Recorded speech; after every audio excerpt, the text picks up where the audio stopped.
This hummingbird is carved directly into the high desert of southern Peru. Its beak alone stretches nearly 100 feet across the dust. Nearby is a spider, covering an area larger than a football field. Every leg was cleared with enough precision to remain visible for 15 centuries. Then there is the monkey, defined by this massive, tightly coiled spiral tail looping across the ground. If you were to stand in the center of one of these figures, the image would disappear. You would see nothing but a narrow, cleared track of dirt. The designs are so large that the human eye cannot resolve the shapes from the ground. Because we needed aircraft to finally recognize these figures in the 20th century, we assumed they were intended for an audience in the sky. It is a perspective the original builders likely never shared. For nearly 2,000 years, these shapes sat unnoticed by the modern world. That changed when commercial pilots began flying over the region, looking down to find organized geometry where they expected empty desert. Without an immediate explanation for how ancient people designed these on such a scale, sensational theories filled the gap, ranging from alien landing strips to the use of prehistoric hot air balloons. Scientific clarity arrived with Maria Reiche. A mathematician by training, she spent decades living in the desert, mapping the lines on foot and cataloging their dimensions with rhythmic precision.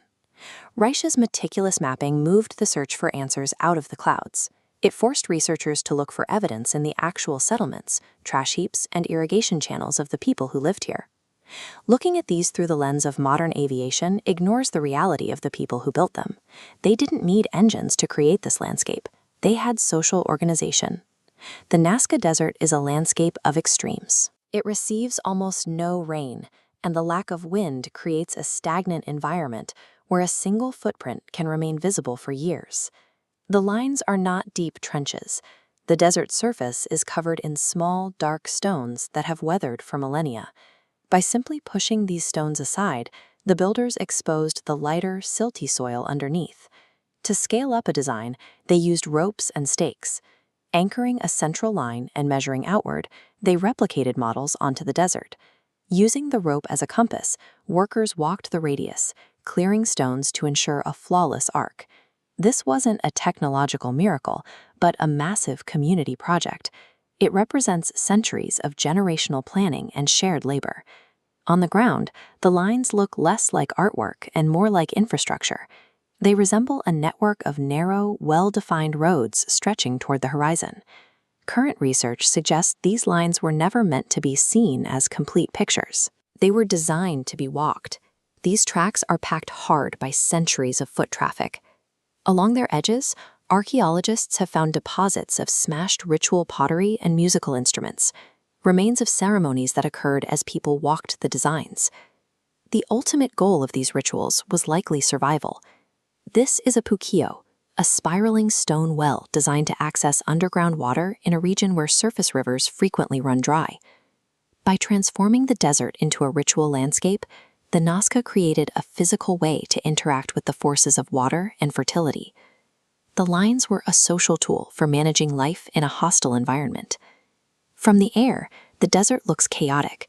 We see a dense network of intersecting lines cutting across older geometric platforms. Newer lines aggressively slice through older ones, showing the desert was modified repeatedly over centuries. Later generations simply etched new paths over their ancestors' work. The geometry has a geographic focus. Many of the longest straight lines point directly toward these Andean peaks, the source of the seasonal meltwater the Nazca people depended on. Our map of this landscape is still growing.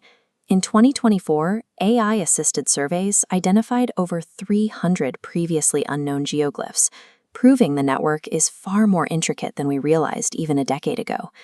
The desert is not a static monument. It is a living record of a civilization's evolving attempt to understand and navigate the natural world. There is a sharp irony in the survival of these lines. They survived 2,000 years of nature, only to be erased by modern infrastructure. This highway slices directly through several ancient designs, destroying in minutes what took generations to build. We are looking at the work of ordinary people, farmers and weavers who spent lifetimes managing drought and building beliefs into the dirt beneath their feet.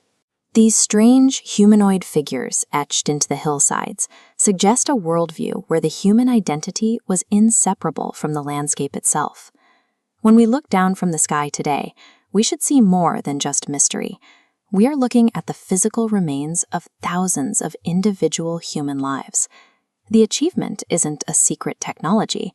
It's that a society of farmers and weavers coordinated for centuries to move millions of stones, creating a permanent mark on the planet that has successfully outlasted their own names by over 2,000 years.